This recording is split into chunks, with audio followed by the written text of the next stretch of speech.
যে অনুষ্ঠিত হয়ে গেল, সেই প্রোগ্রামে আমাদের মাননীয় প্রধান উপদেষ্টা Nobel laureate doctor Mohammad Yunus ওনার নেতৃত্বে বাংলাদেশের যে টিম এসেছিল, আমি সেই টিমেরই একজন সদস্য ছিলাম।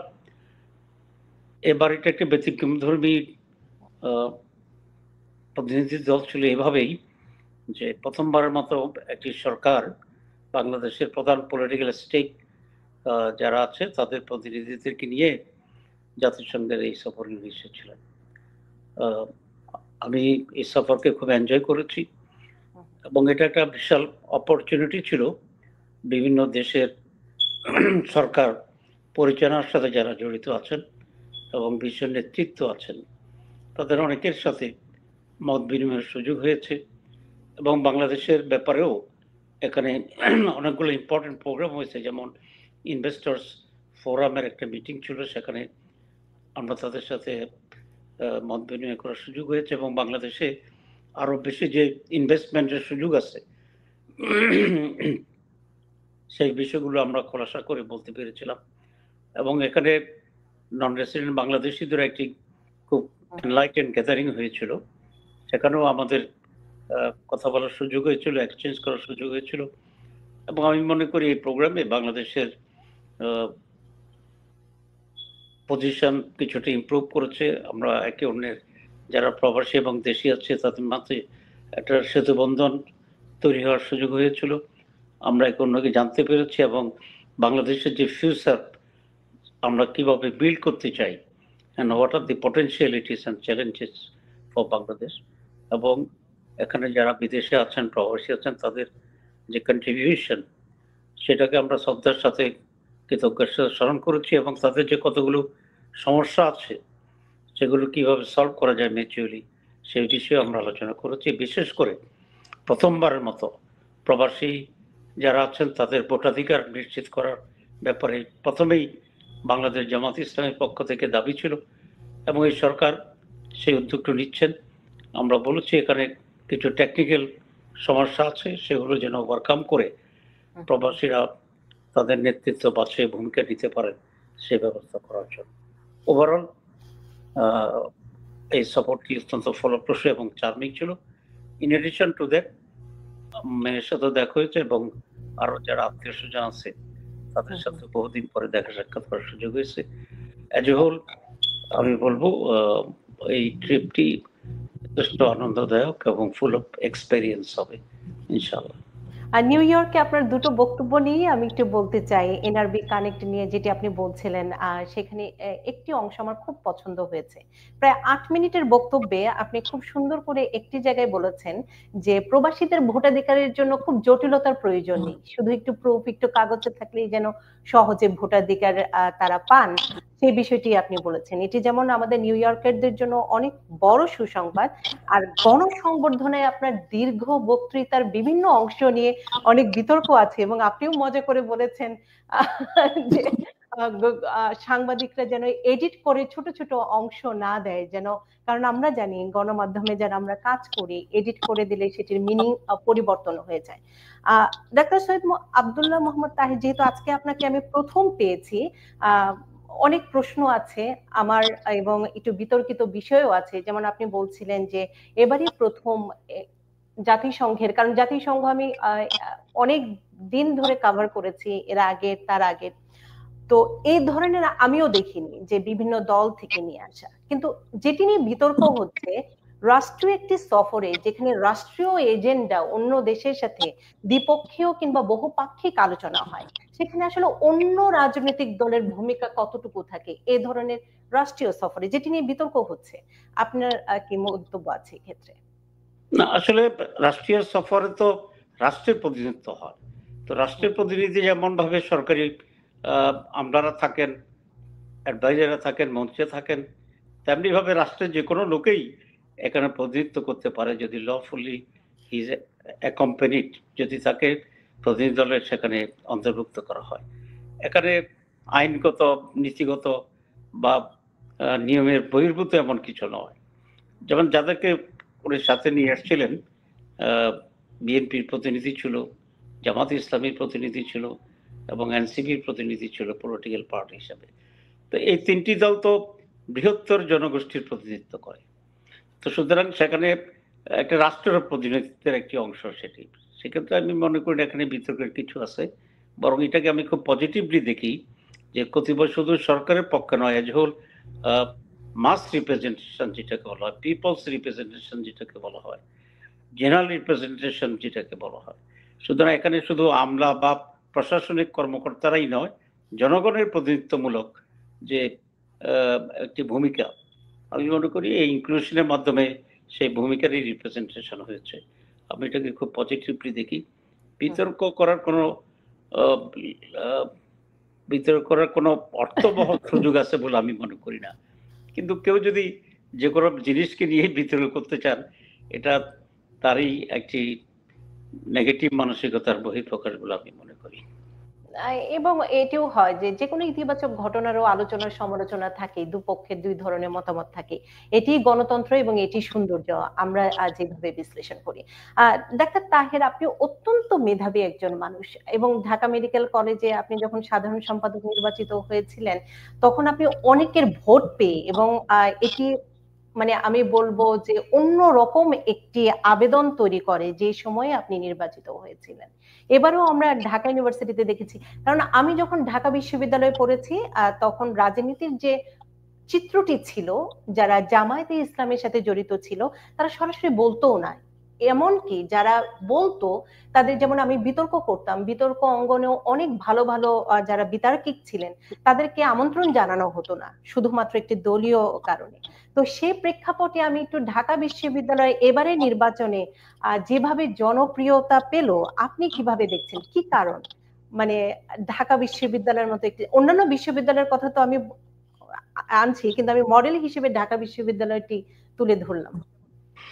আসলে আপনি জানেন যে ঢাকা বিশ্ববিদ্যালয়কে সেকেন্ড পার্লামেন্ট হিসেবে অভিহিত করা হয়। মানে এখানকার ছাত্রদের, মেধাবী ছাত্রদের সমাহার, এবং ঐতিহাসিকভাবে ঢাকা বিশ্ববিদ্যালয়ের ছাত্রদের যে ভূমিকা এবং অর্জন, এটি বাংলাদেশের ইতিহাসে অবিস্মরণীয়। ভাষা আন্দোলন থেকে শুরু করে, ৬৯ গণ অভ্যুত্থান থেকে শুরু করে, ৭১-এর স্বাধীনতা আন্দোলন থেকে শুরু করে, পরবর্তী পর্যায়ের বাংলাদেশের, স্বাধীন বাংলাদেশের স্বৈরাচার এবং স্বৈর শাসকদের বিরুদ্ধে যে আন্দোলন, সব জায়গায় ঢাকা বিশ্ববিদ্যালয়ের ভূমিকা ছিল অত্যন্ত পায়োনিয়ার এবং পথ নির্দেশনামূলক। সেই হিসাবে ঢাকসুর যে নির্বাচন হয়েছে, এটা খুবই গুরুত্বপূর্ণ, এবং এটা জাতীয় নির্বাচনেও ব্যাপক প্রভাব বিস্তার করবে বলে আমরা আশা করি। আপনারা জানেন যে ডাকসু নির্বাচন হয়েছিল ৭০ নির্বাচনের আগে, তারপরে ৭০ নির্বাচনে যারা ডাকসুতে জিতেছিল তারা এখানে মেজরিটি ভোট পেয়ে সেখানে পার্লামেন্টে অধিকাংশ আসন তারা লাভ করেছিলেন। এরপরে ৯০-ও যারা ডাকসুতে জিতেছিলেন, ৯১-তে তাদেরই দল সরকার গঠন করছে। তো এভাবেই ডাকসুর যে একটি রাজনীতির প্রভাব, সর্বপর্যায়ে মানুষের প্রভাব, সেটা তো অনেক ব্যাপক। এইবার যে ডাকসুতে ইসলামী ছাত্র শিবির সমর্থিত প্যানেল বিপুল ভোটে জিতেছে, যেটা আমাদেরও কিছুটা ক্যালকুলেশনের বাইরে। আমি নিজে জড়িত ছিলাম কিছুটা ইনডাইরেক্টলি খোঁজ খবর নেওয়ার ব্যাপারে ডাকসু নির্বাচনে। আমাদের অ্যাসেসমেন্ট ছিল যে ইসলামী ছাত্র শিবির সমর্থিত প্যানেল জিতবে, কিন্তু ৩ গুণ ভোট পেয়ে জিতবে, এটা আমরা ঠিক তেমনি ধারণা করতে পারিনি। এটা দ্বারা একটা বিশাল লেসন আছে, বিশাল ইন্ডিকেশন আছে, এবং খুবই পজিটিভ একটি রেফারেন্স হিসাবে এটা কাজে লাগতে পারে এইভাবে যে ডাকসুর মানিত হচ্ছে মেধাবী ছাত্রদের reflection, the intellectual reflection of the society, the exceptional reflection of the society যারা আছে। এর যে সিগনিফিকেন্সটা সেটা হচ্ছে এই, আমাদের তরুণ মেধাবী এনলাইটেন্ড যে ছাত্র সমাজ আছে, যারা এদেশের ভবিষ্যৎ বিনির্মাণে ভূমিকা রাখবে, তাদের একটা মানসিকতার এখানে বহিঃপ্রকাশ ঘটেছে। তারা কি চায়, বাংলাদেশকে কিভাবে চায়, সেটার একটা বহিঃপ্রকাশ ঘটেছে। এটা স্পষ্ট হয়েছে যে ডিস্ট্রাকটিভ রাজনীতি এখন ছাত্র সমাজ চায়। একে অন্যের বিরুদ্ধে গালিগালাজ করবে, নোংরামি করবে, সন্ত্রাস করবে, বিশ্ববিদ্যালয়ের হল দখল করবে, ক্যান্টিনগুলোতে ফাও খাবে, চাঁদাবাজি করবে, কনস্ট্রাকশনের সেখানে গিয়ে কন্ট্রাক্টরদের উপর চাপ সৃষ্টি করে চাঁদা নেবে, নিরাপত্তাহীনতার যে ক্যাম্পাস, এই সব কিছুর বিপরীতেই একটি সুস্থ ধারার পক্ষে ছাত্ররা এবং ছাত্রীরা এখানে রায় দিয়েছে, ভোট দিয়েছে। তারা যে পরিবেশটি চায়, নিরাপত্তা চায়, সৌন্দর্য চায়, এডুকেশন চায়, কেরিয়ার চায়, এটার সাথে তারা ইসলামী ছাত্র শিবিরের আচরণকে, তাদের বৈশিষ্ট্যকে, তাদের বিহেভিয়ারকে এবং তাদের যে কনসেপ্ট, সেই কনসেপ্টের সাথে ছাত্রদের চিন্তা চেতনার একটা মিল তারা খুঁজে পেয়েছে। তো সে কারণেই তাদের প্রতি তারা সমর্থন জানিয়েছে। আপনারা অনেক ভোটারের, ছাত্রছাত্রীদের যখন মত নিয়েছেন আপনারা সাংবাদিকরা, তারা কিন্তু সেটা বলেছে যে এখানে আপনার নিরাপত্তা চাই, তারাই নিরাপত্তা দিতে পারে।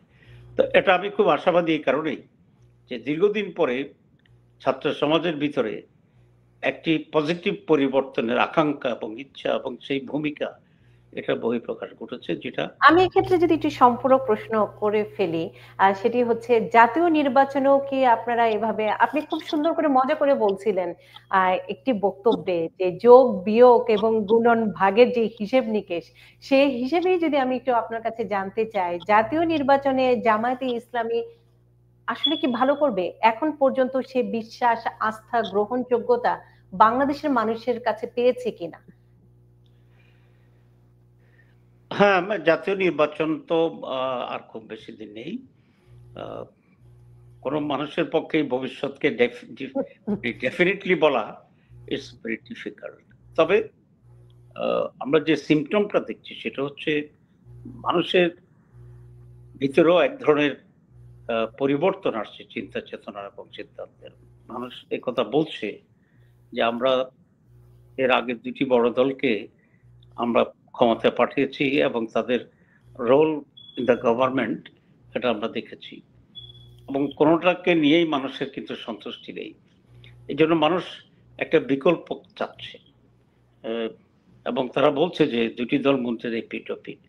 তো সুতরাং আরেকটা রিপ্লেসমেন্ট যদি তারা বেটার পায় তাহলে সেদিকে মানুষ যাবে, এরকম একটি ধারা তৈরির ক্ষেত্রে মানুষের নানা কমেন্টস আমরা এখন দেখতে পাচ্ছি। এবং জামাত ইসলামী এখন one of the two largest political parties আগামী নির্বাচনে। সেই ক্ষেত্রে যে অল্টারনেটিভ মানুষ চাচ্ছে, বিকল্প চাচ্ছে, সেই বিকল্প হিসেবে যদি জামাত মানুষের সামনে আসতে পারে এবং জামাতের প্রোগ্রাম কর্মসূচি যদি মানুষকে সে বিকল্প হিসেবে আস্থা তৈরি করতে পারে, তাহলে আমি মনে করি মানুষ এখন নতুন করে জামাতের প্রতি তাদের বিশ্বাস, আস্থা এবং সমর্থন তারা পেশ করতে পারে। পিআর পদ্ধতি চাচ্ছেন, আবার ৩০০ আসনে মোটামুটি আপনাদের প্রার্থিতা মানুষের দরজায় কড়া নাড়ছে। বিষয়টা কি একটু বিপরীতমুখী, না আপনাদের নীতিটি আমি একটু জানতে চাই যে ফেব্রুয়ারি নির্বাচনে আপনারা কিভাবে আসবেন? বিষয়টি বিপরীতমুখী এই জন্য নয় যে পিআর পদ্ধতিতেও যদি নির্বাচন হয় তাহলে তো সেই সারা দেশের প্রতিটি মানুষের এই নির্বাচনে অংশগ্রহণ করতে হবে। সুতরাং আমরা কনস্টিটিউয়েন্সি ওয়াইজ যেহেতু এখনো সিস্টেমটা চালু আছে, আমরা এটার বিপরীতেই আমরা দাবি করছি পিআর এর জন্য। তো যতক্ষণ না হচ্ছে ততক্ষণ পর্যন্ত তো আগের পদ্ধতিতেই আমরা আমাদের প্রস্তুতি নেওয়ার চেষ্টা করতেছি, এবং যদি কনস্টিটিউয়েন্সি ওয়াইজ প্রস্তুতি ভালো থাকে তাহলে পিআর পদ্ধতিতেই এই প্রস্তুতিতে মানুষ অধিকাংশই আমাদের যে মার্কা থাকবে, দলীয় প্রতীক থাকবে, সেই প্রতীকের প্রতি সমর্থন জানাবে। সুতরাং এখানে কোনো কন্ট্রাডিকশন নেই। আমি মনে করি দুইটা পরিপূরক, যে আমরা পিআর সিস্টেম চাচ্ছি, আবার মানুষের কাছে আমাদের দলের প্রতি, ব্যক্তির প্রতি সমর্থনও চাচ্ছি। এটা পিআর হলে পিআর এ রূপান্তরিত হয়ে যাবে সমর্থনটি। আর যদি পিআর ছাড়া ট্রেডিশনাল পদ্ধতি নির্বাচন হয় সেক্ষেত্রে এটা আমাদের জন্য সহায়ক হবে। সুতরাং it's a complementary, not contradictory. এবং এক্ষেত্রে প্রতীকের বিষয়টি যেহেতু আসলো, প্রতীকটি নিয়েও আপনাদের অভ্যন্তরে একটু দুই ধরনের বক্তব্য পাওয়া যাচ্ছে, আমি তো আপনার মুখ থেকে শুনতে চাই। না, প্রতীক নিয়ে আমাদের মাঝে কোনো ডিফারেন্স নাই, কারণ দাঁড়িপাল্লা আমরা সবসময় এই প্রতীকে নির্বাচন করেছি। মাঝখানে খুব অন্যায়ভাবে, অসাংবিধানিকভাবে, অগণতান্ত্রিকভাবে আমাদের প্রতীকটি কোর্টের মাধ্যমে এবং কোর্টকে ব্যবহার করে ছিনিয়ে নিয়েছিল। আলহামদুলিল্লাহ we got back hour rights এবং সিম্পল, এ নিয়ে কোনো আমাদের ভিতরে বিতর্ক নেই। আপনারা তো দেখেছেন যে মানে আমাদের ডিজাইনে। আমাদের একটা মনোগ্রামের ব্যাপারে কথা আসছে, তো সেটা তো আমাদের এক ধরনের মনোগ্রাম আগে ছিল, নতুন করে আরেকটা মনোগ্রাম প্রপোজ করা হয়েছে। এটা আমরা আরো চিন্তা ভাবনা করি, আলোচনা করি, সমালোচনাকে সামনে রেখে কিছু পরিবর্তন প্রয়োজন কিনা না এটাই থাকবে, সেটা আমরা আলোচনা করব। এ ব্যাপারে আমরা কোনো রিজিড কিছু আছে মনে করি না, আমরা এটা নিয়ে এবং ডাক্তার সৈয়দ আব্দুল্লাহ মোহাম্মদ তাহের, আমাদের অনেকেরই কৌতূহল একটি বিষয় নিয়ে, সেটি হচ্ছে 5ই আগস্টের আগের যদি আমি বলি যে সময়টিতে জামায়াতে ইসলাম অনেক কোণঠাসা ছিল, নির্যাতিত ছিল, নিগৃহীত ছিল। সেই জায়গা থেকে 5ই আগস্টের পরে এই মানে এত মানে সুন্দরভাবে রাজনৈতিক কৌশলে যে এগিয়ে যাওয়া এবং জায়গা করে নেওয়া, একটু ভিতরের কোনো কৌশল আছে কিনা যেটি হয়তো বলার মতো? আমি জানি অনেক কিছু বলার মতো হবে না, কিংবা বলতে বলাটা উচিতও না, প্রত্যেকটি দলের নিজস্ব কিছু নিয়ম নীতি আছে। তারপর আমি একটু জানতে চাই যে কোন কৌশলের মাধ্যমে জামায়াতে ইসলাম একদম রিভার্স এই জায়গাটিতে চলে আসলো। আসলে এটা খুব স্পেশাল কোনো স্ট্র্যাটেজি বা বিশাল কোনো কৌশল কাজ করছে এটা আমি মনে করি না। এখানে কয়েকটি বিষয় কাজ করতে পারে। এক হচ্ছে আমাদের উপরে যে ব্যাপক জুলুম, অত্যাচার, নির্যাতন হয়েছে, এটা প্রত্যেকটি মানুষ লক্ষ্য করেছে, এবং জামাতের বিশাল একটা পার্টি যাদের উপরে অত্যাচার করে তারা এদেশের কোনো না কোনো মানুষেরই তো আত্মীয়। কারো সন্তানের উপর জুলুম হয়েছে, কারো ভাইয়ের উপর হয়েছে, কারো পিতার উপর হয়েছে। তো এই অত্যাচারের কারণে একটা বিশাল সিম্প্যাথেটিক গ্রুপ আমাদের তৈরি হয়েছিল, এটা একটা অন্যতম প্রধান কারণ। 2 নম্বর হচ্ছে এই কঠিন নির্যাতনের মাঝেও আমরা দমে যাইনি, বরং নানা কৌশলে আমরা আমাদের কাজকে অব্যাহত রেখেছি এবং আমরা মানুষের কাছে নানা উপায়ে পৌঁছার জন্য চেষ্টা করেছি। সুতরাং যদি নির্যাতনের মুখে দলটি সংকুচিত হয়ে যেত, আমরা কাজ বন্ধ করে দিতাম, তাহলে দলটি আসলেই ছোট হয়ে যেত। কিন্তু যেহেতু আমরা যে কোনো মূল্যেই আমরা কাজ করেছি, আমরা জেলে গেছি, আমরা জেলের ভিতরে কাজ করেছি, আমরা কারো বাসায় গিয়ে লুকিয়েছিলাম, সে বাসার মানুষের উপরে আমরা কাজ করেছি। সুতরাং একটা অব্যাহত নির্যাতন এবং নির্যাতনের বিপরীতে মানুষের কাছে অ্যাপিল করা, এই দুটো মিলেই আমাদের একটা অবস্থান তৈরি হয়েছিল। 2 যেটা, সেটা হচ্ছে স্বৈরাচার বিরোধী আন্দোলনে মানুষ এটা কনভিন্সড হয়েছে যে আমাদের লোকদের ফাঁসি হোক, জেল হোক, যাই হোক, আমরা এই সংগ্রামে খুব দৃঢ় ছিলাম এবং আমরা একটা বড় ভূমিকা রেখেছি স্বৈরাচারী শেখ হাসিনার পতনের ক্ষেত্রে। 3 নম্বর হচ্ছে জুলাই আগস্টে যে আন্দোলনটি হয়েছিল ব্যাপকভাবে, সে আন্দোলনে আমাদের একটা বিশাল ভূমিকা ছিল, কিছুটা ওপেন ছিল, কিছুটা পিছন থেকে ছিল, এবং সেখানে উল্লেখযোগ্য ভূমিকা আমাদের দলের পক্ষ থেকেও এবং আমাদের ছাত্রদের পক্ষ থেকে এখানে পালন করা হয়েছে। এটা মানুষ ধীরে ধীরে এটা বুঝতে পেরেছে। আমরা কখনোই এটা প্রকাশ করতে চাইনি যে এখানে আমাদের বিরাট ভূমিকা আছে। আমরা চেয়েছিলাম এটা একটা সার্বজনীন আন্দোলন হোক, পিছন থেকে আমরা যতদূর সম্ভব এখানে ভূমিকা রাখি। কিন্তু সময়ের ব্যবধানে মানুষ এটা বুঝতে পেরেছে যে আমরা সিনসিয়ারলি এখানে কাজ করেছি এবং আমাদের প্রচুর আত্মত্যাগ এখানে ছিল, আমাদের তারা মারা গেছে, এবং আমাকেও 22শে জুলাই আমাকেও অ্যারেস্ট করা হয়েছিল এবং আমি 6 আগস্ট পরিবর্তনের পরে মুক্তি পেয়েছি। তো সবকিছু মিলেই মানুষের এক ধরনের সিম্প্যাথি এবং আস্থা দুটোই আমাদের প্রতি মানুষের তৈরি হয়েছে। শুধু সিম্প্যাথি হলেও এই অর্জনটি হতো না, শুধু আস্থা হলেও এই অর্জনটি হতো না। আস্থা এবং সিম্প্যাথি এই দুটো যখন এক জায়গায় হয়েছে, এটা একটা গতি পেয়েছে, একটা মোমেন্টাম পেয়েছে। 2, 5ই আগস্টের পরে এখানে যারা পজিটিভ স্টেক ছিলেন, আওয়ামী লীগ তো এখন নেই, তাদের কার্যকর নিষিদ্ধ। এই দুটো বড় দলের ভিতরে আচরণগতভাবে মানুষ কিছুটা পার্থক্য দেখেছে, আমাদেরকে দেখেছে কনস্ট্রাকটিভলি, এবং আমরা যে নেগেটিভ কাজগুলো আমাদের কর্মীদেরকে আমরা এখানে রেস্টেন করতে সক্ষম হয়েছি, আমাদের কর্মীরা ধৈর্যের পরিচয় দিয়েছে, কোনো নেগেটিভ কাজে তারা যায়নি, ইনস্ট্রাকশন তারা ফলো করেছে। কাজে কন্ট্রারি অন্যান্য যে দল আছে তাদের ভিতরে কারো কারো আচরণটি অত পজিটিভ ছিল না, বিভিন্ন জায়গায় তারা অনেক মানুষের উপরে নেগেটিভ ওয়ার্কের তারা চেষ্টা করেছে। আমি ডিটেলস বলতে চাই না, এটা আপনারা জানেন। এই দুটো তুলনা করেও মানুষ দেখছে যে একটি দল এরকম আর একটি দল এরকম, একটি দলের কর্মীরা এই কাজ করছে আর একটি দলের কর্মীরা এই কাজ করছে। তো মানুষের তো বিবেক আছে, আর ইন প্রিন্সিপাল বাই নেচার মানুষের ইনস্টিংক্ট হচ্ছে ভালোর দিকে সমর্থন দেওয়া। যে লোকটা খারাপ কাজ করে নিজে, কিন্তু সে আবার ভালো কাজকে পছন্দ করে, এটা আপনি ব্যক্তিগত জীবনে দেখবেন। একটা ডাকাত, সে ডাকাতি করে, কিন্তু আরেকজন ডাকাত ডাকাতি করলে সে ওইটাকে আবার পছন্দ করে না, যে ডাকাতিটা খারাপ জিনিস। তো মানুষের ভিতরে যে একটা ন্যাচারাল ভালোর প্রতি যে একটা সাপোর্ট আছে, ইনস্টিংক্ট থাকে, সেটাও আমাদের লোকদের আচরণে, যে আমাদের কর্মসূচিতে মানুষকে আকৃষ্ট করেছে। এবং মানুষ এটা মনে করছে যে দেশে এখন একটা গুণগত পরিবর্তন হওয়া দরকার রাজনীতিতে এবং গভর্নেন্সে, যে গভর্নেন্সটা আমরা দীর্ঘ 56 বছর ধরে দেখে আসছি এবং ফ্রাস্ট্রেটেড হয়েছি। তো যেমন আপনি পিয়ারের কথা বলেছেন, আমরা পিয়ারটা চাচ্ছি কেন? এর একটা অনেক কারণ, একটা অন্যতম প্রধান কারণ হচ্ছে 54 বছরের ট্রেডিশনাল নির্বাচনে কখনো নির্বাচনটি সুষ্ঠু হয়নি, কেন্দ্র দখল করেছে, দিনের ভোট রাতে হয়ে গেছে।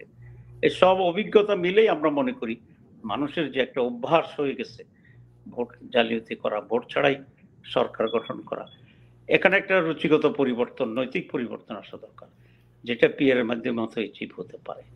তো মানুষ এখন টায়ার্ড হয়ে গেছে 54 বছরের শাসনে এবং শোষণে।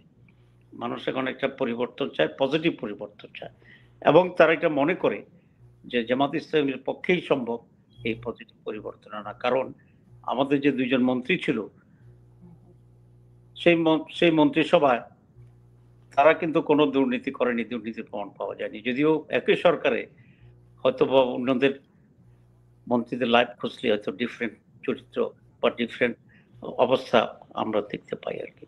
তো যেহেতু জামাত কুড এস্টাবলিশ দিস এক্সাম্পল, যে তাদের মন্ত্রী অনেস্ট ছিল, আমি সহ প্রায় 62 জন এমপি আমাদের হয়েছে বাংলাদেশে, নানা সময়ে নানা জায়গা থেকে, এবং আলহামদুলিল্লাহ আমাদের এমপিদের বিরুদ্ধেও দুর্নীতির মামলা দেওয়া হয়েছিল, কিন্তু প্রমাণ হয়নি। আমি 18 মাস শীর্ষ দুর্নীতিবাজ হিসাবে আমাকে অ্যারেস্ট করা হয়েছিল। 3 বার তদন্ত কমিটি করেছে, প্রথম তদন্ত কমিটি করেছে যে আমরা দুর্নীতি পাইনি, দ্বিতীয়টা করেছে বলছে আমরা পাইনি, তৃতীয় কমিটি আবার করে তিনিও যখন বলছে না ডাক্তার তাহের দুর্নীতি নেই, তখন আমাকে আর মামলা দেয়নি দুর্নীতির বিরুদ্ধে। এবং টেলিভিশনে তারা বলেছে যে মিস্টেক অফ ফ্যাক্টস, মানে তথ্যগত ভুলের কারণেই আমাকে অ্যারেস্ট করা হয়েছে। এবং রাষ্ট্রীয়ভাবে একজনকে দুর্নীতির জন্য আটক করে দুর্নীতি মুক্ত ঘোষণা করার এই বিরল সার্টিফিকেটও তো আমরা পেয়েছি জামাতের এমপি হিসাবে। সুতরাং এই সমস্ত কিছু মিলেই মানুষের ভিতরে আমার ধারণা যে এরকম একটি আস্থা তৈরি হচ্ছে যে তারা একবার জামাত ইসলামীকে ক্ষমতায় এনে রাষ্ট্রের মৌলিক পরিবর্তন আনা যাবে কিনা সেই ব্যাপারে তারা একটা সিদ্ধান্ত নিতে পারে। We are hopeful. সেটির অনেক অনেক শুভকামনাও রইল। আমি সেই রাষ্ট্রীয় ব্যবস্থায় যাব, তবে তার আগে আমি একটু বলে রাখতে চাই দর্শক, ডাক্তার সৈয়দ আব্দুল্লাহ মোহাম্মদ তাহের অত্যন্ত মেধাবী একজন মানুষ, শুধু মেধাবী নন, তিনি প্রোগ্রেসিভও। আমি সেক্ষেত্রে একটু প্রশ্ন করতে চাই জনাব তাহের, সেটি হচ্ছে জামায়াতে ইসলামের ঘরানার মধ্যে আপনাকে প্রোগ্রেসিভ ঘরানার বলা হয়, আপনার জনপ্রিয়তা অনেকের মাঝেই আছে, মানে অন্য দলের মানুষও আপনাকে পছন্দ করে, এমন খবরও আছে আমাদের কাছে।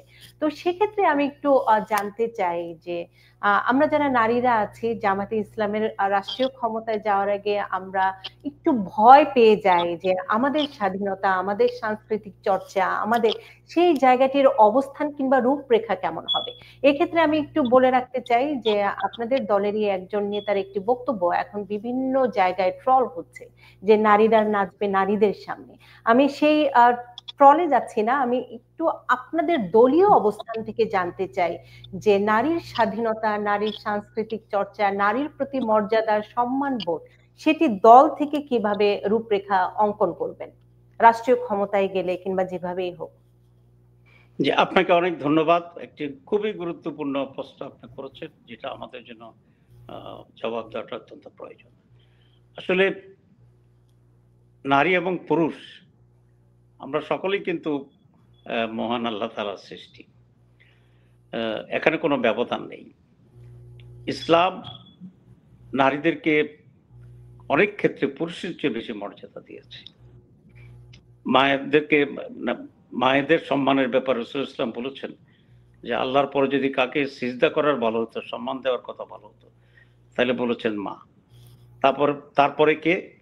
রাসূল ইসলাম মা। তারপরে কে? রাসূল ইসলাম বলছেন মা। 3 বার মায়ের পরে ফাদারের কথা বলা হয়েছে। 2, ইসলাম নারীদের পূর্ণ অধিকার দিয়েছে, তার অর্থনৈতিক স্বাধীনতা দিয়েছে, শিক্ষাগত স্বাধীনতা দিয়েছে, সমাজ পরিবর্তনের ভূমিকার স্বাধীনতা দিয়েছে, মানবাধিকার তার জন্য দিয়েছে এবং মানবাধিকার কাজের জন্য দিয়েছে। আপনারা জানেন যে রাসূল করিম সাল্লাল্লাহু আলাইহি ওয়াসাল্লামের সময় হযরত আয়েশা, আল্লাহ রাসূলের স্ত্রী, তিনি যুদ্ধক্ষেত্রে গিয়েছিলেন। রাসূলের আরেক স্ত্রী হযরত খাদিজা সেই সময় নারীদের ভিতরে শুধু নয়, কয়েকজন ধনাঢ্য ব্যবসায়ীর ভিতরে তিনি একজন ছিলেন, হযরত খাদিজা রাদিয়াল্লাহু তাআলা। তো সেই জন্য সর্বক্ষেত্রে নারীদের অধিকারকে ইসলাম এস্টাবলিশ করে। বাংলাদেশে আপনারা জানেন যে আমাদের ইলেকশন কমিশন থেকে 33% মহিলা সদস্য করার ব্যাপারে এক ধরনের বাধ্যবাধকতা আছে রাজনৈতিক দলের ভিতরে। জামাত ইসলামী একমাত্র দল যারা 33% শুধু নয়, আমাদের এখন নারীর সংখ্যা 43% আমাদের দলের ভিতরে, যেটা আর কোনো দলের ভিতরে নেই। তো এবং আমাদের নারীরা এখানে আমাদের কেন্দ্রীয় শুরার সদস্য আছে, নারীদের জন্য আলাদা তাদের নিজস্ব নির্বাহী আছে, তারা আমাদের পলিসি মেকিং এখানে ভূমিকা রাখে। আমাদের মেয়েরা পার্লামেন্ট মেম্বার ছিল, নারীরা পার্লামেন্টে তারা ভূমিকা রেখেছে। আমার ঘরে 4 জন নারী আছে, আমার 3 কন্যা এবং আমার স্ত্রী। আমাদের 4 জনেই চাকরিজীবী এবং প্রজ্ঞা খুবই হায়ার এডুকেটেড আলহামদুলিল্লাহ। আমার ওয়াইফ ফুল প্রফেসর, আমার মেয়ে MS করা ডাক্তার, আমার ছেলে PhD করছে লতে, আমার আরেক মেয়ে প্রাগ ইউনিভার্সিটির শিক্ষক এবং সে ডবল মাস্টার্স ইতালি থেকে এবং ফ্রান্স থেকে। আমার আরেক মেয়ে যাকে এখন আমি দেখতে আসছি, সে মাস্টার্স করছে আর্কিটেকচারে। তো তাহলে আমার ফ্যামিলি তো সবচেয়ে বড় উদাহরণ যে মেয়েদের পূর্ণ অধিকার আমরা এখানে রক্ষা করতে পারি, এবং এই অধিকারটি ইসলাম দিয়েছে। নারীদের রাজনীতি করারও অধিকার আছে। নারীরা একটা সরকারের মন্ত্রী পরিষদের সদস্য হইতে পারবে ইসলামী দৃষ্টিতে, তারা শুরা মেম্বার হইতে পারবে। তো সেই জন্য যে অপপ্রচারটি তারা বলছে, এটা একেবারেই তাদের মন গড়া এবং আমাদের নীতি এবং চিন্তার একেবারে বিপরীত। আমি ঢাকা মিডল কলেজে 5টা প্যানেল ছিল আমাদের, ছাত্রলীগের 2টি, জাতীয় ছাত্রলীগ, আওয়ামী লীগ ছাত্রলীগ, ছাত্র ইউনিয়ন এবং ছাত্র দল, আর ইসলামী ছাত্র শিবিরের। ওই বাকি 4টা প্যানেলে যে ভোট পেয়েছে জিএস, আমি একাই তাদের চেয়ে বেশি ভোট পেয়েছি। 700 ভোটের ভিতরে আমি 367 ভোট পেয়েছি, আর বাকি 4টা প্যানেল আমার চেয়ে কম পেয়েছে, যোগ করে আর কি সব মিলে। তো মানুষ তো আমাকে ভোট দিয়েছে, সেখানে তারা অপপ্রচার করেছিল যে আমি যদি ইলেক্টেড হই তাহলে মেয়েদেরকে আমি পড়তে দেবো না। কিন্তু আমি ইলেক্টেড হয়েছি, হওয়ার পরে দেখলাম যে মেয়েরাই আমার বেশি সমর্থনে তারা আসছিল, কারণ তারা দেখছে কাছে থেকে যে আমি কেমন আচরণ করি, আমি কি ব্যবহার করি, এবং তারা খুব কনভিন্সড ছিল যে ডাক্তার তাহের, তখন তো আমি ডাক্তার ছিলাম না, তাহেরই আমাদের জন্য উপযুক্ত নেতৃত্ব। তো দূর থেকে নানা কথা বললে অপপ্রচারের জন্য। ইসলামেই নারীদের অধিকার দিয়েছে, সম্মান দিয়েছে, যেটা রিফ্লেকশন এবার ঢাকা বিশ্ববিদ্যালয়ে হয়েছে। আপনার মেয়েদেরকে যখন জিজ্ঞেস করছে তোমরা কেন দিচ্ছ, তারা বলেছে তারা নিরাপদ, তারা বলেছে তারা শালীন, তারা বলেছে তারা মেধাবী, তারা বলেছে তারা কনস্ট্রাকটিভ, তারা বলেছে তারা নেতৃত্বের যোগ্য। তো অপপ্রচারটা এ ব্যাপারে অনেক বেশি, কিন্তু আসলে আমাদের আদর্শ এবং আমাদের দল দুটিই নারীদের অধিকারের ব্যাপারে, স্বার্থের ব্যাপারে অনেক বেশি ক্রিয়াশীল, যত্নশীল এবং বাস্তবে সেটা আমরা করছি। আরেকটি বিষয়, হ্যাঁ যে জি যে অপপ্রচারটা করা হয় এটা একেবারেই মিথ্যা। তবে আমরা অবশ্যই শালীনতাকে অগ্রাধিকার দিই, যেটা প্রত্যেকটা মানুষই সেটাকে অগ্রাধিকার দেয়। আরেকটি বিষয় আনতেই হবে, সেটি হচ্ছে 1971 সালে জামায়াতে ইসলামের ভূমিকা। এবং আপনাদের দলেরই একজন নায়েবে আমির ব্যারিস্টার আব্দুর রাজ্জাক বলেছিলেন একবার যে ক্ষমা চাওয়ার বিষয়টি। আপনি বিষয়টা, কারণ আপনি অনেক সময় স্বাধীনতা মুক্তিযুদ্ধের পক্ষে কথা বলেন। এটি অনেক সময় আমার এটি ব্যক্তিগত মতামত যে এটি কি মানে ব্যক্তিগত চিন্তাও বলতে পারি যে এটি কি ডাক্তার সৈয়দ আব্দুল্লাহ মোহাম্মদ তাহেরের একান্তই নিজস্ব মন্তব্য না দলীয় মন্তব্য? আপনি এই বিষয়টাকে কিভাবে, ক্ষমা চাওয়ার বিষয়টি, কিংবা আবার একটু আপনার কাছ থেকে আমি একটু জানতে চাই। প্রথম হচ্ছে ব্যারিস্টার আব্দুর রাজ্জাক, উনি আমাদের অ্যাসিস্ট্যান্ট সেক্রেটারি জেনারেল ছিলেন, নায়েবে আমির নয়। তবে উনি অত্যন্ত মেধাবী, অনেক গুণী গুণাবলী, আমাদের অত্যন্ত শ্রদ্ধাশীল একজন নেতৃত্ব ছিলেন। আসলে 71 সালের ব্যাপারে আমাদের, যখন তারা এই দলের নেতৃত্বে ছিলেন, তারা পরবর্তী পর্যায়ে এই বিষয়ে অনেক বক্তব্য রেখেছেন। গোলাম আজম সাহেবও বক্তব্য দিয়েছিলেন, নিজামী সাহেবও বক্তব্য দিয়েছিলেন। আজকে আমরা যারা এই দলের নেতৃত্ব দিচ্ছি, জামাত ইসলামী নামীয় এই দলের, তারা কেউ 71 সালে আমরা কোনো রাজনীতির সাথে জড়িত ছিলাম না, আমরা অনেক ছোট ছিলাম। সুতরাং যারা তখন জড়িত ছিলেন তারা তাদের বক্তব্য অলরেডি দিয়েছেন। আমরা যখন এখন আমাদের আমির জামাত আছেন ডক্টর শফিকুর রহমান সাহেব, উনি তখন কিন্তু ভিন্ন দল করেছেন পরবর্তী পর্যায়ে। ওই সময়ে উনিও ছাত্র ছিলেন সেরকম। এটাই আমাদের বক্তব্য। কিন্তু আমি একটা ছোট্ট সম্পূরক প্রশ্ন করে ফেলি, যে এই প্রশ্নটি বারবারই আপনাদের নেতারা বলেন যে আমরা ওই সময় ছোট ছিলাম। একটি ইতিহাস, একটি দেশের জন্মের ইতিহাস, এবং আপনারা তো একটি দলকে রিপ্রেজেন্ট করেন। ব্যক্তিগত আমি আব্দুল্লাহ তাহেরদের কথা বলছি না। একটি দলের যখন আপনি প্রতিনিধিত্ব করছেন, সেই দলের ভূমিকা সেটি নিয়ে তো করবেন। আপনি ছোট ছিলেন কিনা সেটি তো বিষয় নয়। কারণ এই প্রশ্নটি আমি অনেককে করেছি, আপনাদের দলের যারা আমার অনুষ্ঠানে এসেছেন সবাই একই কথা বলেন। কিন্তু আমার আমার নিজের প্রশ্ন সেটি হচ্ছে, আমি তো দল থেকে উত্তর চাচ্ছি, ব্যক্তি ডাক্তার তাহেরের কাছ থেকে চাচ্ছি না। না, আপনি আপনার সেটাতে কোনো অসুবিধা নেই। আপনারা সবাই একই রকম কথা বলছি কেন? কারণ সকলেরই কথা তো একরকমই হবে, যেটা সঠিক ছিল, বাস্তবতা ছিল। আমরা যেটা বলতে চাই যে তখন যারা ভূমিকা নিয়েছিলেন তারা তাদের ভূমিকার ব্যাপারে বারবারই এটা স্পষ্ট করেছেন এবং তারা তাদের ভূমিকার ব্যাপারে বক্তব্য রেখেছেন। সেটা আমাদের বক্তব্য আর কি। এখন আমরা যারা আছি, আমরা তো বাংলাদেশের বর্তমান যে থ্রেট আছে স্বাধীনতার প্রশ্নে, উন্নয়নের প্রশ্নে, আমাদের রক্ষার প্রশ্নে, সে বিষয়ে আমরা মোর কনসার্ন। এবং আমরা মনে করি এদেশের, বাংলাদেশের স্বাধীনতার সার্বভৌমত্বের উপরে এখন যদি কোনো আঘাত আসে, তাহলে সেই ব্যাপারে সবচেয়ে বেশি ভূমিকা রাখবে স্বাধীনতার পক্ষে বা স্বাধীনতা রক্ষার পক্ষে যে দলটি, সেটাই জামাত ইসলামী। এবং আমরা সেভাবেই দেশবাসীকে, আমাদের জনশক্তিকে দেশপ্রেমে উদ্বুদ্ধ করার ব্যাপারে আমরা ভূমিকা রাখতেছি। খুবই সুন্দরভাবে আপনি উপস্থাপন করেছেন। কিছু মুখরোচক প্রশ্ন, ছোট ছোট প্রশ্ন করতে চাই আপনি করতে পারেন। সেটি হচ্ছে, আপনার সম্পর্কে বলা হয় আপনি ভারতের এজেন্ট, র এর এজেন্ট, এবং বলা হয় যে সাবেক আওয়ামী লীগের উবায়দুল কাদেরের খুব ঘনিষ্ঠ ছিলেন, এবং এখনো বলা হয় যে আওয়ামী লীগ ঘরানার অনেক সাংবাদিকদের আপনি বাসায় আমন্ত্রণ জানান, কিংবা এরকম মুখরোচক অনেক কিছু আমরা বাইরে থেকে শুনতে পাই, এবং সে কারণে আপনাকে অনেক প্রোগ্রেসিভও মনে হয়, এবং মনে হয় যে একজন রাজনীতিবিদের এরকম উদার মন মানসিকতায় থাকা উচিত, কারণ আমরা যারা গণমাধ্যমে কাজ করি। আমি আসলে আপনার মুখ থেকে জানতে চাই যে এই মুখরোচক কথাগুলোর আসলে অর্থগুলো আপনার কাছে কিভাবে ধরা দেয়। আসলে কিছু বিষয় তো মুখরোচকেই, যার বাস্তবতার সাথে কোনো মিল নেই।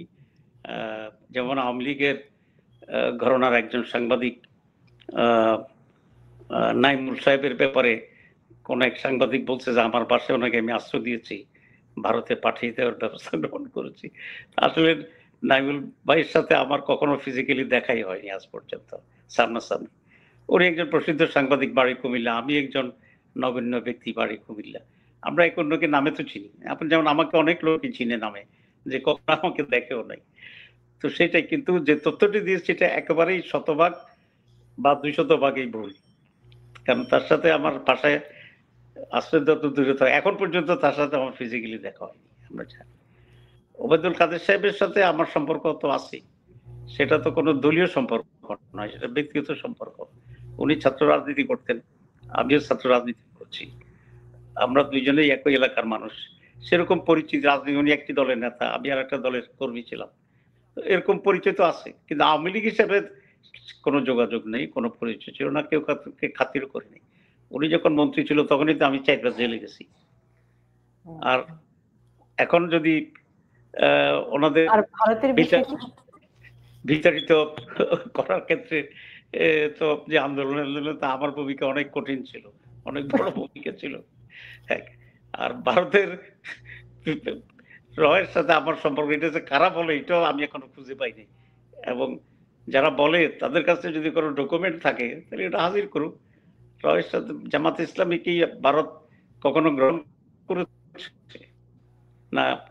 সুতরাং এগুলো একেবারেই একটা ভুয়া, অপপ্রচার, মিথ্যা বক্তব্য।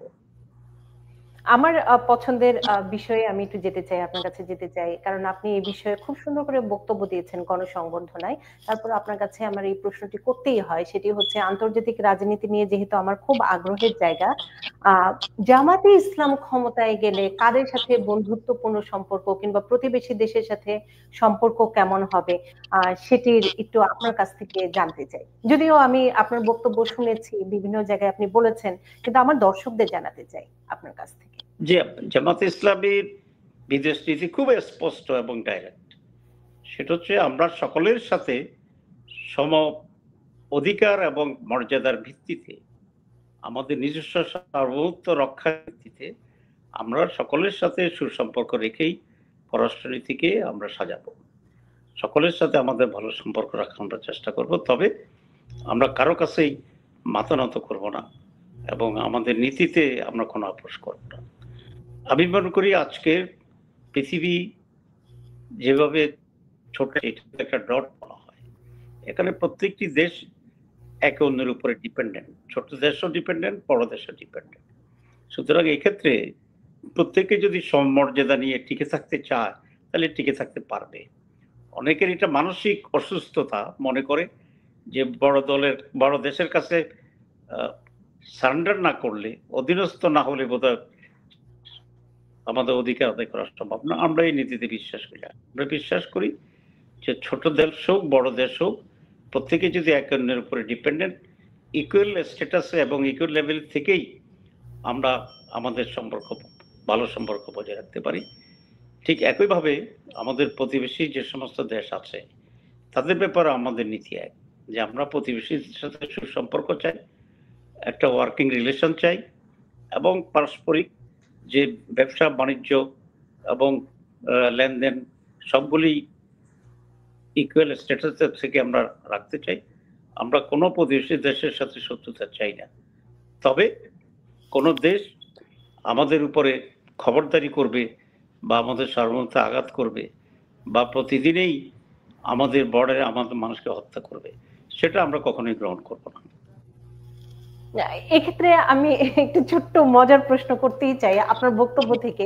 আপনি গণসংবর্ধনের একটি পর্যায়ে বলেছেন যে বাংলাদেশের উঁচু শ্রেণীর মানুষরা হচ্ছে মানসিকভাবে অসুস্থ। এই উঁচু শ্রেণীর মানুষ বলতে আপনি কাদের বুঝিয়েছেন, কিংবা এটির ব্যাখ্যাটি যদি একটু দিতেন। আমার কাছে খুব ভালো লেগেছে যে আপনি খুব সুন্দর করে মজা করে বলছিলেন।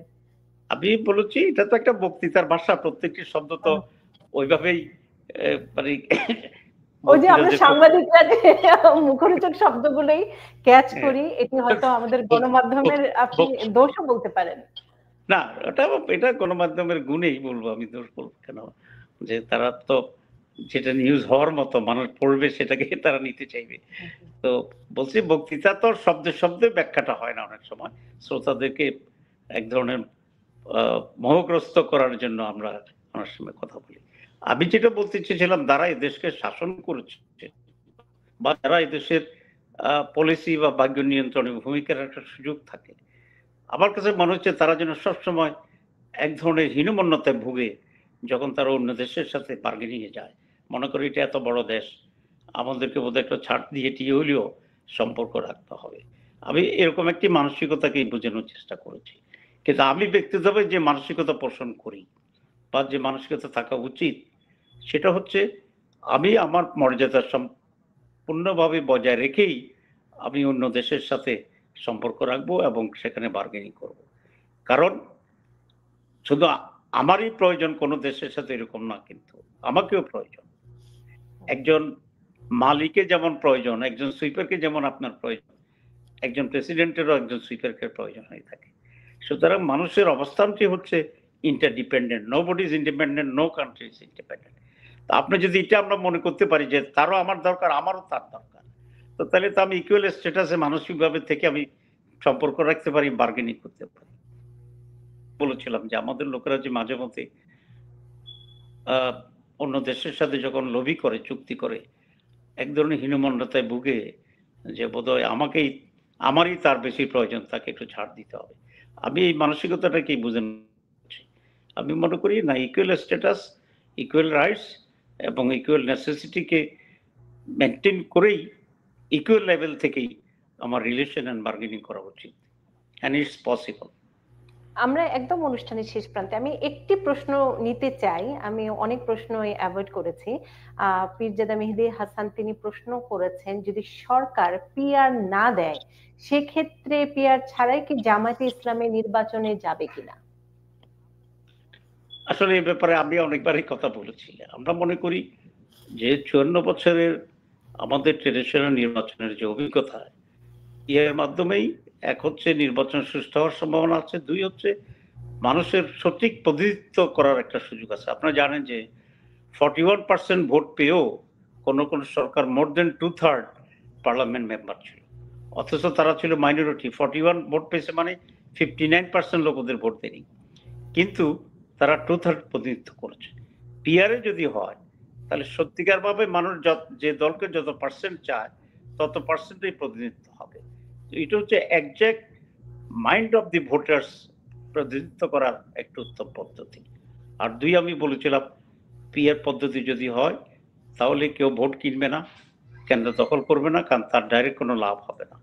তো দুইটার জন্য আমরা চাচ্ছি, আমরা আশা করছি আমাদের যুক্তি সরকার মানবে এবং মানুষ গ্রহণ করবে। সুতরাং না হলে নির্বাচনে যাব কিনা এই প্রশ্নের জবাবটি এখনই দেওয়ার মতো ম্যাচিউর টাইম হয়েছে বলে আমি মনে করি। আমরা অনুষ্ঠান শেষ করব। আমার সৌভাগ্য হয়েছিল অত্যন্ত মেধাবী একজন মানুষকে পাওয়া, ডাক্তার সৈয়দ আব্দুল্লাহ মোহাম্মদ তাহের। আপনি প্রচন্ড মেধাবী একজন মানুষ, ক্লাস 5 ওটা আপনার সব আপনার বদন্যতা, আমি একজন হাম্বল লোক খুবই। না, আপনি প্রচন্ড মেধাবী একজন মানুষ, যে কারণে আপনার যে চিন্তা ভাবনা রাজনীতির ক্ষেত্রে সেটি আমি বলবো যে, আমি বলছিলাম প্রোগ্রেসিভ কিংবা গ্রহণযোগ্যতা অনেক জায়গায় বেশি। আপনাকে ভবিষ্যতে আমরা কোথায় দেখব? সেই আল্লাহ যে জায়গাটি যার জন্য নির্ধারণ করে রেখেছে সেই জায়গাটি সবার জন্য হবে। কারণ আমি দৃঢ় বিশ্বাস করি মানুষের আল্লাহর যেটা ফয়সালা সেটাই আমাদের জন্য চূড়ান্ত। তারপরও নিজের স্বপ্ন তো থাকে।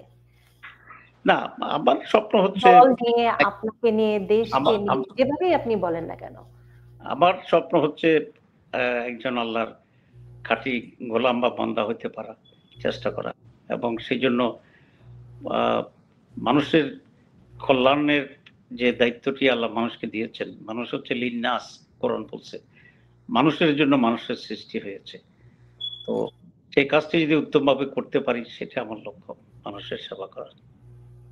মানুষের সেবা করা এবং আমরা সেই প্রত্যাশাটি করব। কারণ আমরা সবসময় চাই বাংলাদেশ যেন নিরাপদে থাকে, বাংলাদেশের মানুষ, বাংলাদেশ যেন ভালো থাকে, বাংলাদেশের মানুষ যেন ভালো থাকে। সেই প্রত্যাশাটি আমরা প্রবাসে যারা থাকি আমরা সবসময় হয়তো দেশের মানুষের মতো সবসময় না থাকলেও যে আমাদের যে অনুভূতি সেটি কোনো অংশে কম নয়। দেশপ্রেম কোনো অংশে কম নয়। উপসংহারে আমাদের দর্শকদের জন্য কি বলবেন? অনেকে প্রশ্ন করছেন, সে প্রশ্নগুলো এখন আর নিতে পারবো না। আহ উপসংহারে আজকের মতো আমাদের দর্শকদের, বিশেষ করে আমার এই অনুষ্ঠানটি নিউ ইয়র্কের প্রবাসীরা সবচেয়ে বেশি দেখেন, নিউ ইয়র্ক হচ্ছে বেস যেহেতু, তাদের জন্য আপনি কি বলবেন? আমি আমেরিকান বাংলাদেশের প্রবাসী যারা আছেন তাদের প্রতি আমার গভীর শ্রদ্ধা এবং ভালোবাসা প্রকাশ করছি। কারণ আমি যখন বিভিন্ন দেশে যাই তখন আমি দেখি যে প্রবাসীদের যে বিশাল অনুভূতি দেশের জন্য, এবং তাদের যে চিন্তা ভাবনা, মনে হয় যেন আমরা যারা দেশে থাকে তাদের চেয়ে অনেক বেশি চিন্তা ভাবনা করে প্রবাসী যারা আছেন তারা বাংলাদেশের জন্য। এটা খুবই একটা প্যাট্রিয়টিক একটা অ্যাটিটিউড এবং এটা আমাদের থাকা উচিত। আহ, আমরা আশা করি বাংলাদেশ সরকার এবং আমরা যদি ইনশাল্লাহ দায়িত্বে আসতে পারি, আমরা প্রবাসীদেরকে আরো বেশি নিজ দেশের সাথে কিভাবে সম্পৃক্ত করা যায়, তাদের অধিকার সেখানে আরো ব্যাপকভাবে প্রতিষ্ঠা করা যায় নানা ক্ষেত্রে, ব্যবসা বাণিজ্য, তাদের ভোটিং রাইটস, দেশ শাসনে। অনেকে বলেছেন ওই দিন যে আমরা কন্ট্রিবিউট করব কিন্তু আমরা কিছু পাবো না কেন, ইলেকশন আমরা করতে পারবো না কেন। আমি সেই জন্য এক জায়গায় বলেছিলাম যে এখন যে নীতিটি আছে যে এমপি হওয়ার জন্য সিটিজেনশিপ সারেন্ডার করতে হয়, কিন্তু আমি এটাকে অ্যামেন্ডমেন্ট করতে চাই, একটা প্রস্তাব আপনার মাধ্যমে দিতে চাই। সেটা হচ্ছে ইলেকশনে কন্টেস্ট করার জন্য বিদেশি নাগরিকত্ব সারেন্ডার করা এটা জরুরি নয়। যদি কেউ এমপি হয়ে যান তখন আমরা এই শর্তটা দিতে পারি যে তখন বিদেশি নাগরিকত্ব সারেন্ডার করে উনি বাংলাদেশের পার্লামেন্টের একজন মেম্বার হিসেবে প্রতিনিধিত্ব করতে পারবেন। কিন্তু এখন সারেন্ডার করে যদি ইলেকশন করে আর উনি যদি এমপি হইতে না পারেন, তো তাহলে তো তিনি এখানে নাগরিকত্ব হারালেন, ওদিকে উনি এমপি হওয়ার সুযোগ, সেবা করার সুযোগটা পেলেন। এটা মনে হয় একটু বেশি হয়ে যায়। এই জন্য সরকারের প্রতি আমার প্রস্তাব হচ্ছে যে নাগরিকত্ব থাকা অবস্থায় এমপি ক্যান্ডিডেট হওয়াতে যেন কোনো বাধা না আসে। যদি এমপি হয়ে যায় তখন বিদেশি নাগরিকত্ব সারেন্ডার করে উনি এমপি হিসেবে থাকবেন। এই নীতিটা যদি গ্রহণ করে তাহলে বিদেশিদের জন্য ন্যাশনাল ইলেকশনে পার্টিসিপেট করাটাও একটা সহজ হতে পারে বলে আমি মনে করি। তো এই প্রস্তাবটি আমার সমস্ত প্রবাসীদের জন্য থাকলো গভর্নমেন্টের কাছে, এবং আমরা যদি ইনশাল্লাহ কখনো ক্ষমতা প্রাপ্ত হই এই বিষয়টি আমরা খুবই গুরুত্বের সাথে বিবেচনা করব ইনশাল্লাহ। তো আপনি সকলেই ভালো থাকুন, এবং আমি এটা মনে করি যে বাংলাদেশ একটি স্বাধীন রাষ্ট্র এবং আমাদের প্রত্যেকটি নাগরিক একটি স্বাধীন দেশের নাগরিক হিসাবে আমাদের যে মর্যাদা, যে মানসিকতা এবং আমাদের যে অধিকার, সেটার সংরক্ষণে আমরা সবসময় সোচ্চার থাকব এবং আমরা আমাদের অধিকার আদায়ের জন্য আমরা সবসময় লড়ে যাব ইনশাল্লাহ। আমরা আপনাদের পাশে যে কোনো প্রয়োজনে থাকব এই অঙ্গীকার করছি। সবাইকে ধন্যবাদ এবং আপনার প্রতি অনেক অনেক ধন্যবাদ এবং কৃতজ্ঞতা। দর্শক, আমাদের সাথে ছিলেন, আমার সৌভাগ্য হয়েছিল আজকে আমরা পেয়েছিলাম ডাক্তার সৈয়দ আব্দুল্লাহ মোহাম্মদ তাহের। তিনি নায়েবে আমির, বাংলাদেশ জামায়াতে ইসলামী এবং সাবেক সংসদ সদস্য। আপনার জন্য অনেক অনেক শুভকামনা।